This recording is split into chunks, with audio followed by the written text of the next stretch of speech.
have the OnePlus 13 and I'll be showing you how to delete saved networks on this phone. So go to settings and then go to Wi-Fi, and then under Wi-Fi tap on the three dot button in the top right corner and select more settings, and then tap on saved networks.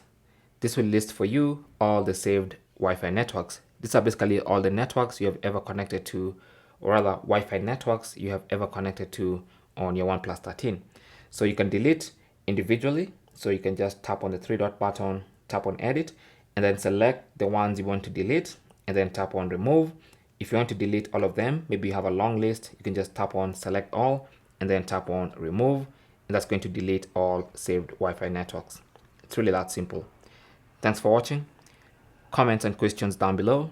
If you found this useful, don't forget to leave a like, possibly even subscribe for more tips, and I will get back to you in the next one. Good luck.